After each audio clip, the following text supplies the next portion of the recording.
रीमा की शादी को 2 साल हो चुके थे। उनका पति रोहन एक मल्टीनेशनल कंपनी में काम करता था और अक्सर काम के सिलसिले में शहर से बाहर रहता था। रीमा का ससुराल एक बड़ा सा घर था जहां वो, उसके ससुराल, सास और उसकी ननद रहते थे। रोहन की अनुपस्थिति में रीमा का ज़्यादातर समय घर के कामकाज और अपनी सास ननद की देखभाल में बीतता था। रीमा एक समझदार और संस्कारी बहू थी जिसे अपने परिवार के हर सदस्य का ध्यान रखना अच्छे से आता था, लेकिन धीरे धीरे उसने महसूस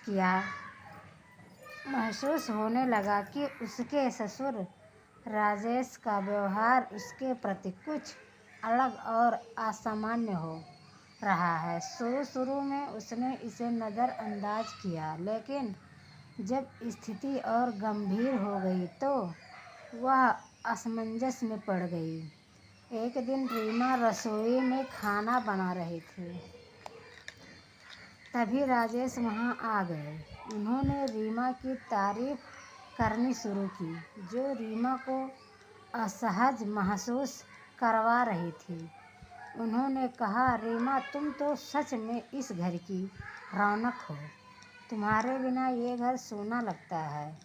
रीमा ने संकोच के साथ धन्यवाद कहा और अपने काम में लगी रही, लेकिन इसके बाद राजेश का उसके पास आकर उसे छूने का प्रयास करना रीमा के लिए चिंता का कारण बन गया। रीमा ने इस बारे में अपनी सास को बताने की कोशिश की, लेकिन वह नहीं जानती थी कि कैसे उसकी सास उसे हमेशा यह सिखाती थी कि घर के बड़ों की इज्जत करनी चाहिए और उनकी बात माननी चाहिए। रीमा ने सोचा कि शायद वह इस बारे में रोहन से बात कर सकती है, लेकिन उसे डर था कि इससे घर में तनाव बढ़ जा सकता है।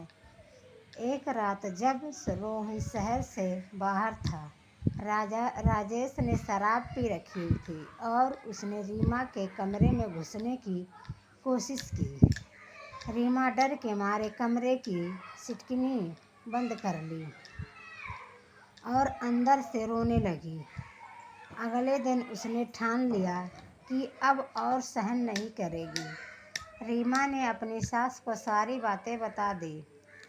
सास ने पहले तो यकीन नहीं किया, लेकिन जब रीमा ने उसे पूरी घटना विस्तार से बताई और कुछ सबूत भी दिखाए, तो सास को अपनी गलती का एहसास हुआ। उन्होंने अपने पति राजेश को कड़ी फटकार लगाई और उन्हें चेतावनी दी कि अगर उन्होंने दोबारा ऐसी हरकत की तो वे इस बारे में परिवार के अन्य सदस्यों को भी बता देगी।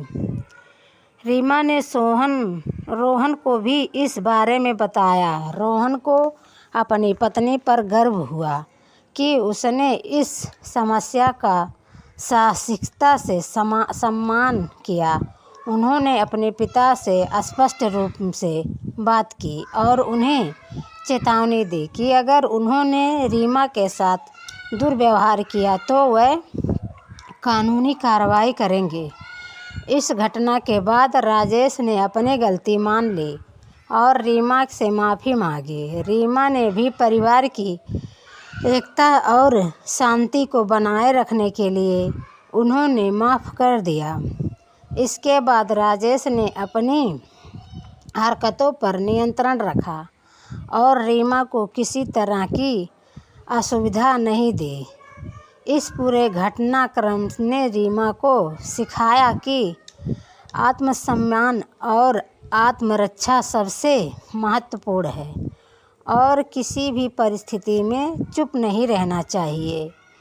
उसने यह भी सीखा कि परिवार का समर्थन और समझ बहुत महत्वपूर्ण होती है और किसी भी समस्या का हल मिलकर ही निकाला जा सकता है।